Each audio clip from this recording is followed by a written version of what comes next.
Hey, I'm Meghann Scully, and this is the Limerick Post Show. Coming up in today's show, the big interview is with Keith Barry. First up, though, the top stories in Limerick, and the Cranberries have been nominated for a Grammy. The Grammy Awards take place early next year in LA. And keeping with the Cranberries, the Dolores O'Riordan painting is now finally complete. Draw out were the ones behind it, and we went on down to take a look. Now, recently we were down here to check out this painting here of Dolores O'Riordan of the Cranberries. It is a part of Draw Out Limerick, and here is the update. It's almost at completion, and let's just check out those colours. How fantastic is it? Now, this isn't the only project Draw Out Limerick have. Constance Smith is just down here around the corner, so we're going to go down and check her out. So we're here in the med shed, and I'm joined by Pa, and I have to say, you've got a very glamorous new neighbour.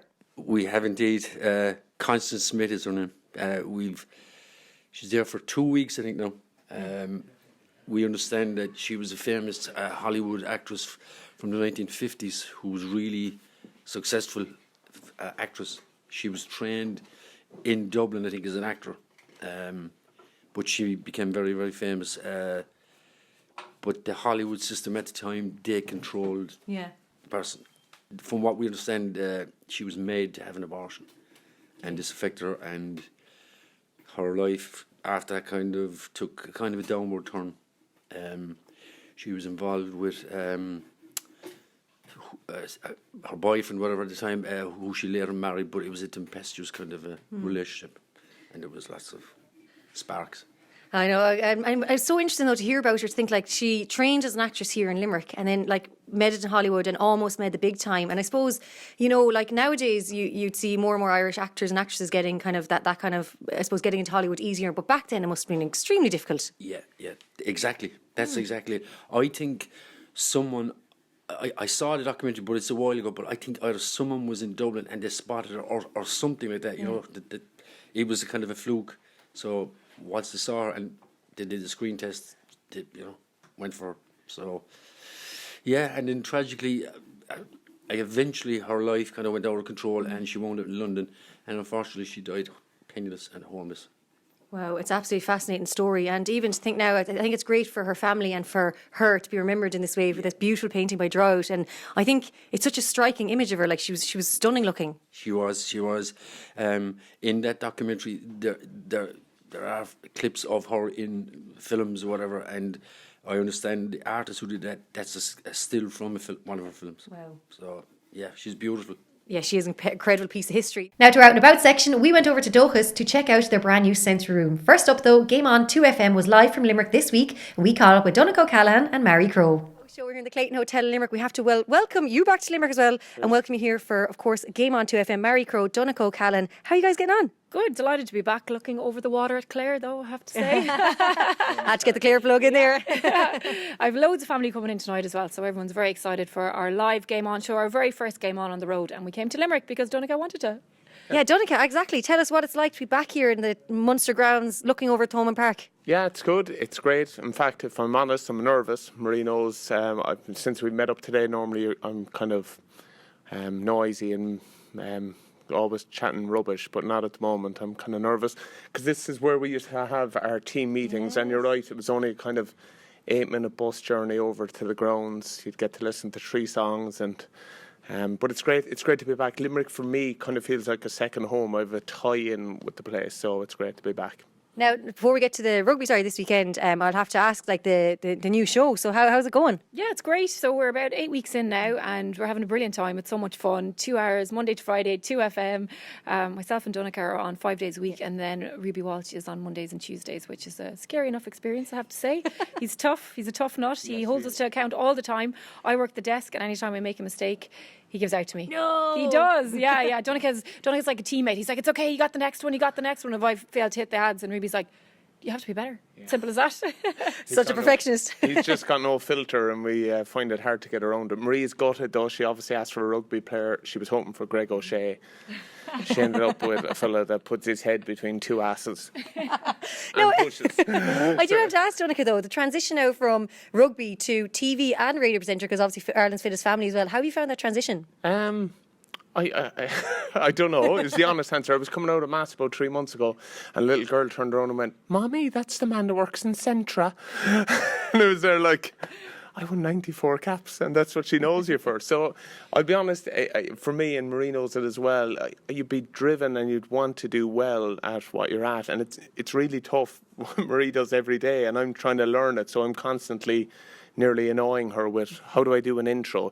Like going to a break is so hard, isn't it? Like, like you've no problem with it for me, but I'm there like, oh, and then I get, what I like is she gives me good teammate advice. You straight away, between the eyes, way too long, keep that shorter. And they're like, thank you. I know, timing out hours. Well, we could talk about radio for hours, but let's talk about this weekend, of course. A huge game. So what are the feelings you think around about it? Very positive. I think the last display against the Ospreys really showed that Munster are back to where they need to be. They're back to, as Donncha said to me earlier, it's like new faces but the same old Munster. So I think it's a really positive vibe coming into it, and that's one of the reasons that we came down here as well, because we knew that the whole city would be behind the team, that there's connections as well with Racing, and we're going to talk about that tonight on the show.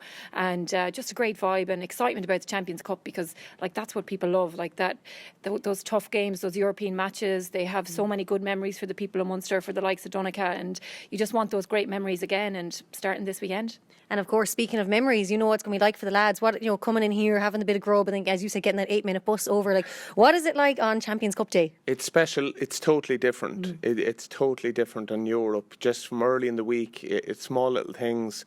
The new balls come out, but then just walking around the roads, you know what I mean? Walking around the streets in Limerick and Cork, wherever you are, there's the excitement, and there's also the responsibility. You know you're reflecting everyone that'll be there, so I think it's not far off a sellout on Saturday, and that makes it special, because it's hard to describe it, but there's an emotional tie between the crowd. Yeah. It's unique to Munster rugby, and hopefully Saturday we see it again. And Marie was chatting, 3 lads coming back, Donncha Ryan, Simon Zebo and Mike Prendergast, you know, so it's homegrown lads as well, trying to come in and rob the crown jewels. Like, I think now we can safely say from social media, Zebo is very excited about this reunion, and I think he is going to be coming very pumped up for the game. Yeah, really well, because sure, look, you're all still friends with him, you know. I know that he sends you WhatsApp voice notes and you're slagging, so I can imagine he's still in touch with all the players, and like, you know, from the player that Zebo is, although he laughs and he jokes, like he's going to want to make his mark. He's not going to take it easy because it's Munster. If anything, he's going to want to be the main man. So I'd say he'll have the fear of God and the Munster players as well. Yeah. So speaking of main man, Zebo likes to be the main man, doesn't he? Yeah, he certainly does. And he is, well, he's not the main man anymore. He's a little baby boy during the week. So great news, and we're delighted for him. But like, it's so funny. Like I say to my own kids, like, he's our friend and we love him. But for 80 minutes, he's, you know, we don't. And we'll do anything. And that's the way it will be with the lads on Saturday. And they'll want to reflect their respect for him by actually probably putting him through the wall, you know. And that's the best way to show him how much they care about him as well. And I know that sounds crazy, but they especially for Donncha as well, they will heighten around those guys because they'll want them to know that they respect them. Yeah, I have to say, absolutely. Mary and Donncha, thank you so much for making your first road show in Limerick, and I can't wait to have you guys back again. Thank you so much. Thanks a million. Thanks for having us. Go on, Limerick City. And I'm here with Deirdre, who's the centre manager here of Dochas, and we're in the brand new sensory room. Can you tell me first, though, what is Dochas and what's the work you do? So Doukas is a charity, and we work with kids with autism. We're based in Limerick City, but we cover the Midwest. Now, you said it was founded in 97 in a front room of a house, and to this huge space here. Yeah. So fantastic to think that parents who had really there was nothing there for the kids, and that's where it started. And it's been the drive of parents, I suppose, and volunteers that have helped Doukas over the years to get to this space. We've a 15,000 square foot building. And it's only partly renovated. And we have some great space here. We have some lovely rooms, music room, art room, this room here, the multi-sensory room, a sensory room downstairs, Lego room, games room, you know, for the kids. Can you tell us about this new sensory room that we're in right now? So this room, actually, we got some funding through National Lottery funding and also corporate funding, and we were able to put in this space here.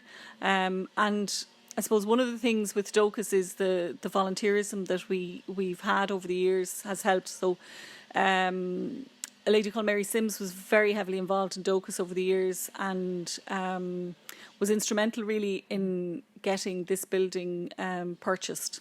And the room here has been named in her honour Mary sadly passed away last year. So we did a lovely event last week. All her family came in and we had the room named in her honour. So Mary did terrific work over the years for Dochas and won't be forgotten for it.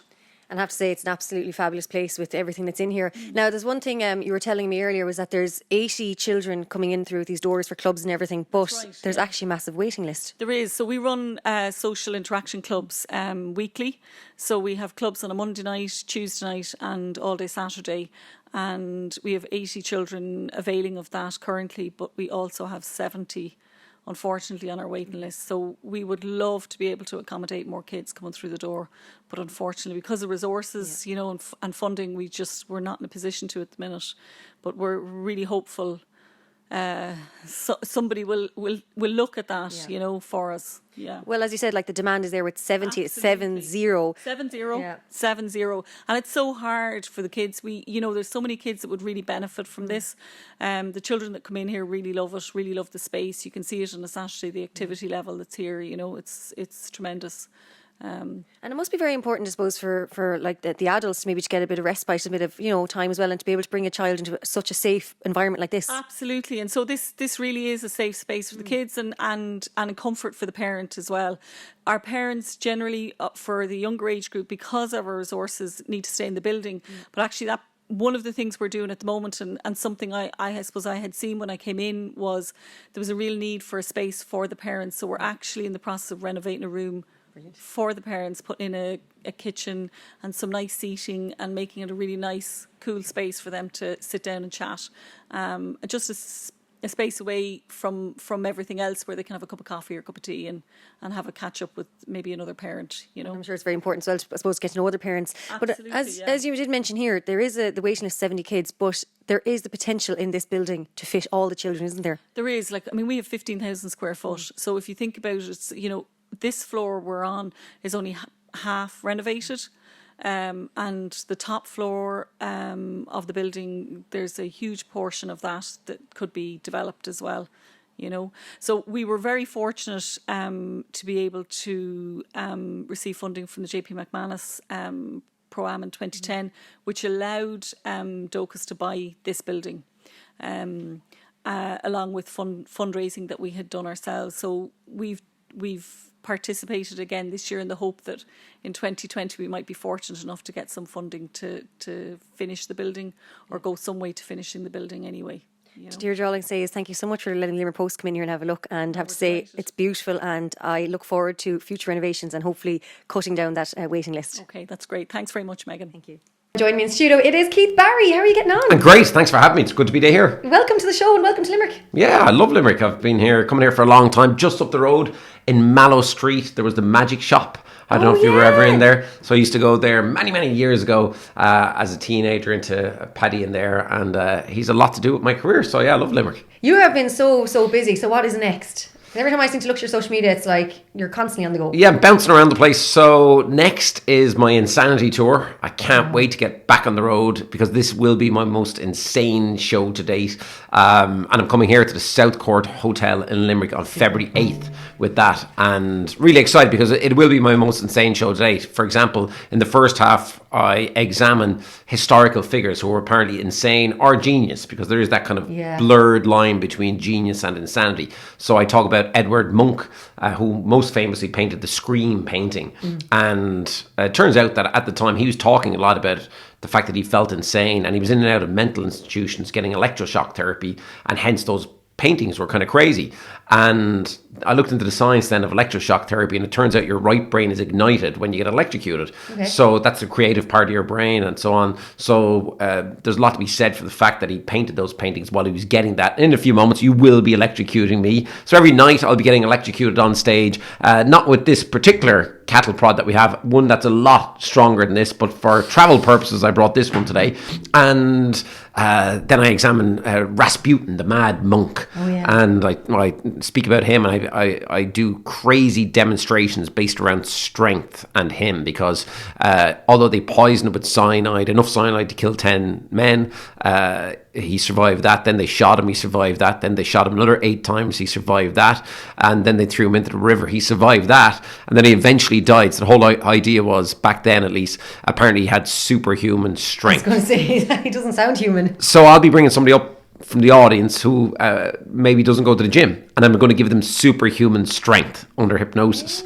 And then I have another routine based around Kim Peek, who was originally, I suppose, the original Rain Man. So Rain Man, the movie, was based around this guy, Kim Peek.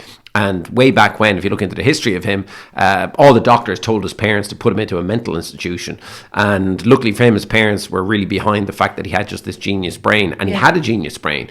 Like, he could memorize books. He used to memorize a book a day and then turn the book upside down on the shelf. So he knew he had memorized that particular book. It was weird if you think about it, because he couldn't memorize the book that he'd memorized. He had to put it upside down on the shelf, but he could memorize every single word out of that book. Wow. So again, I'm going to bring somebody up on stage and give them a superhuman memory permanently. So in other words, somebody who doesn't have a great memory, I'll bring them up and they'll turn into a mathematical wizard in front of everybody, instant photographic memory, and it'll be permanent.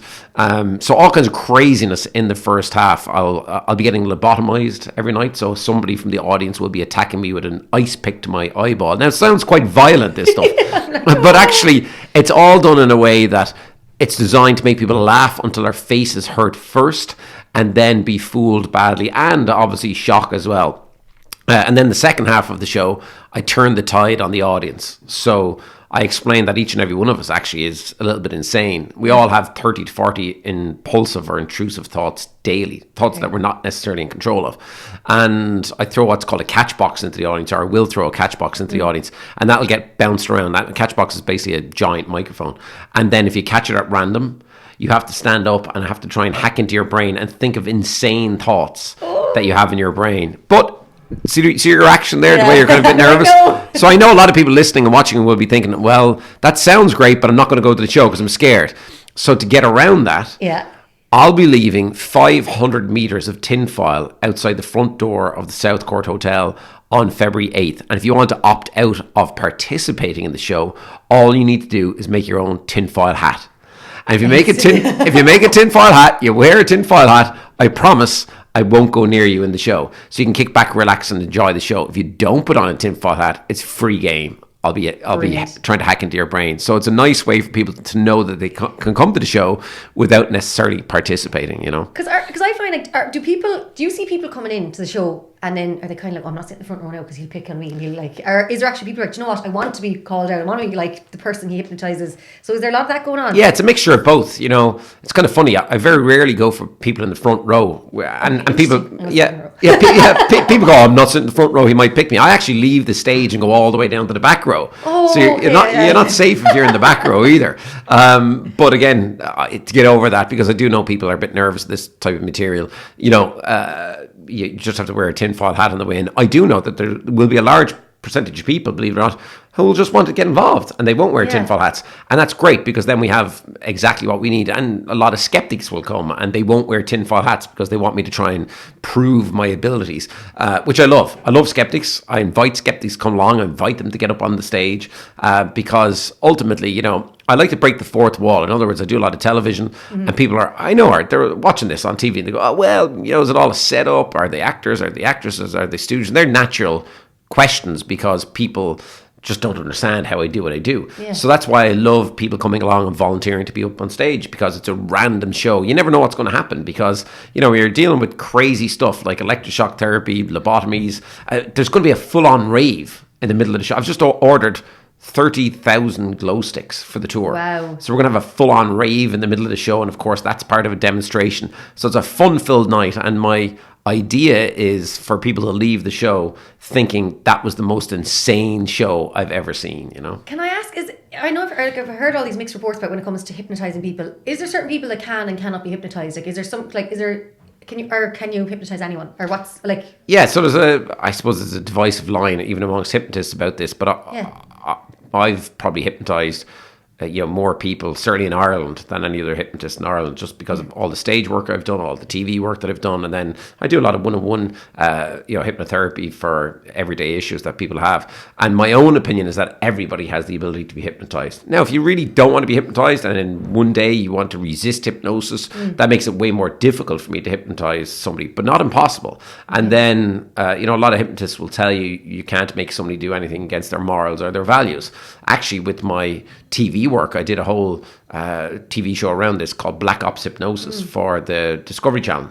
And I found with that project that I did, and it was under the guise of a sleep deprivation project that I did it under, but ultimately I do believe a certain small percentage of people can be hypnotized against their morals, against their values, and against their will to do things they wouldn't ordinarily do. So for the Discovery Channel show, I got a guy to truly believe that he was a sleeper agent and that he'd murdered somebody. And he really believed that he had done it. And he would have done it in real life, for sure, this particular person.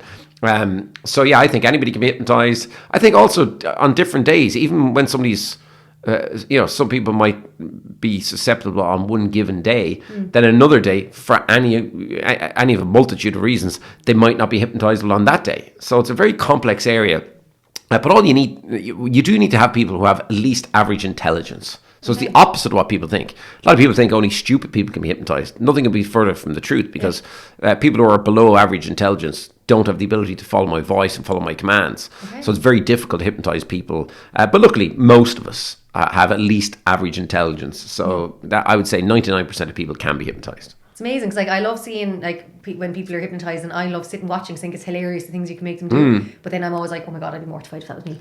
Yeah, well, with this particular show, with the Insanity Show, there isn't a massive amount of that style of hypnosis. Yeah. It's more to do with putting people into an altered state of mind. So in one particular demonstration, I'll be talking about Elon Musk.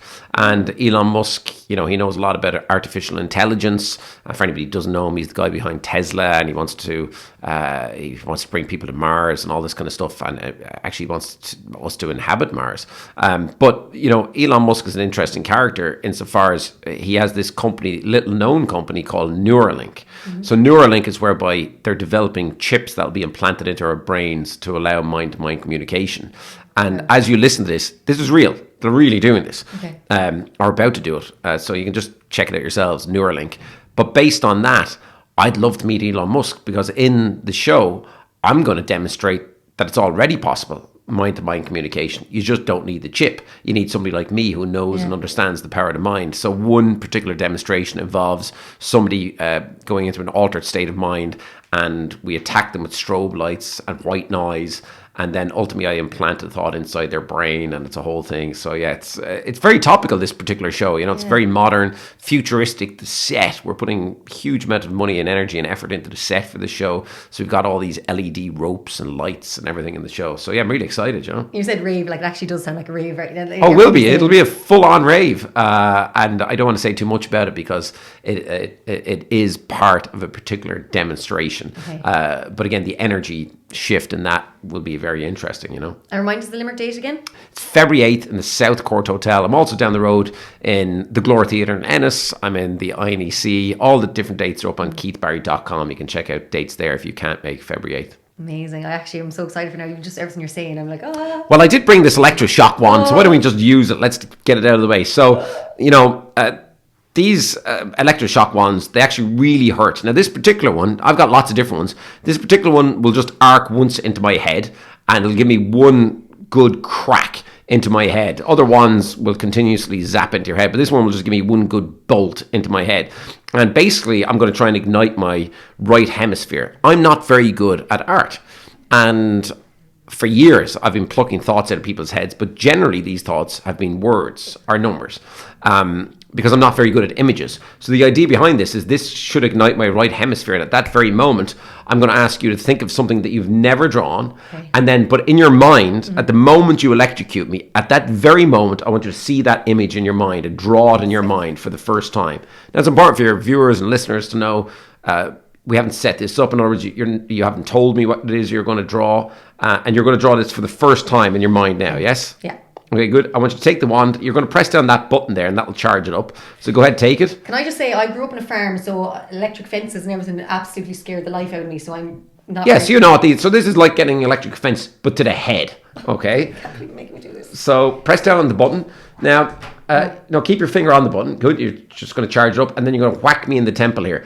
But as you do so, you need to draw whatever it is in your mind. Not out loud. Don't say anything. Just draw in your mind. Keep your finger on the button. Okay. And you're going to whack me in the head. Now, here's the idea. Now, what do you mean whack? Like? Oh, no, not don't hit me with it, but you're just going to arc it into my head. But don't aim at my eyeballs, because you will actually blind me. Probably permanently. So let's not do that. So just hold it out here.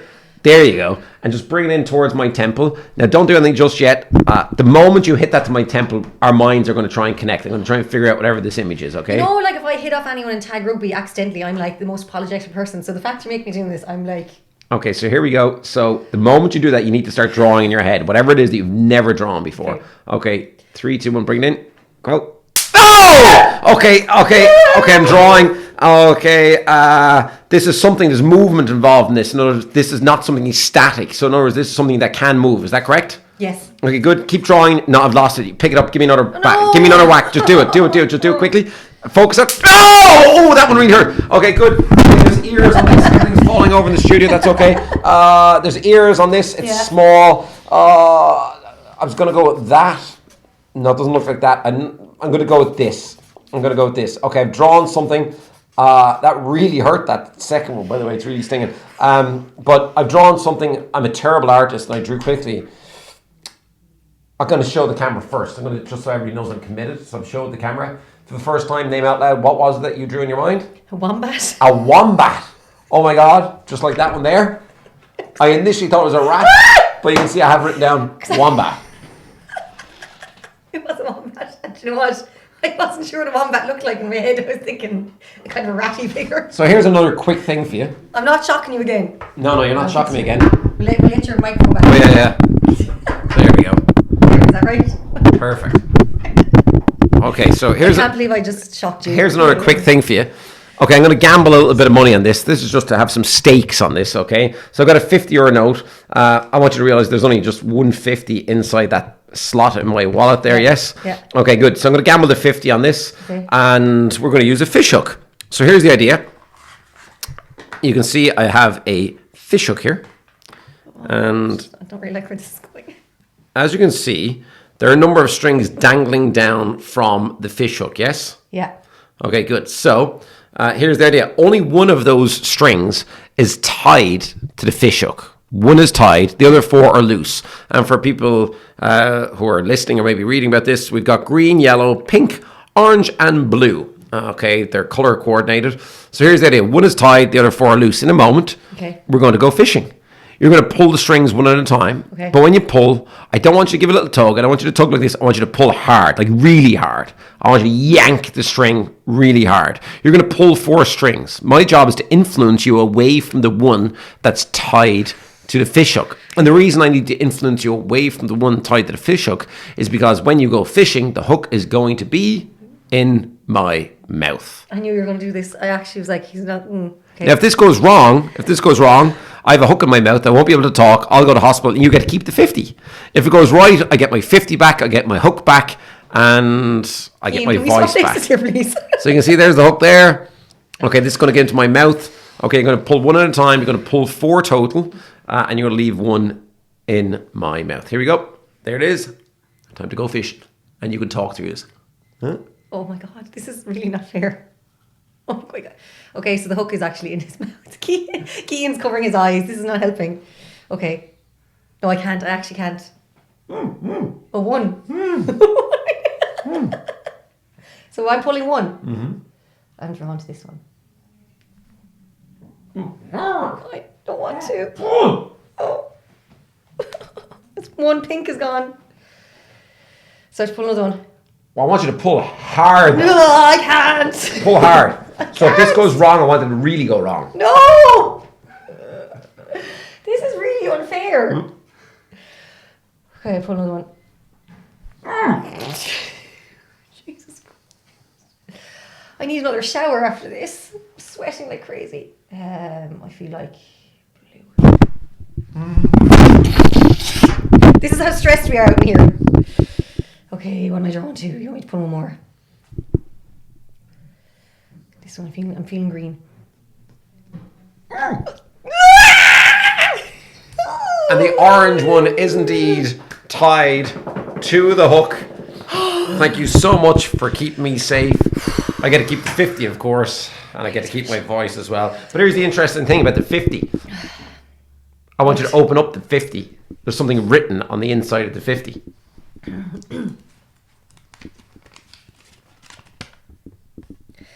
You will not pull orange. You will not pull orange An orange indeed was the only one that you did not pull.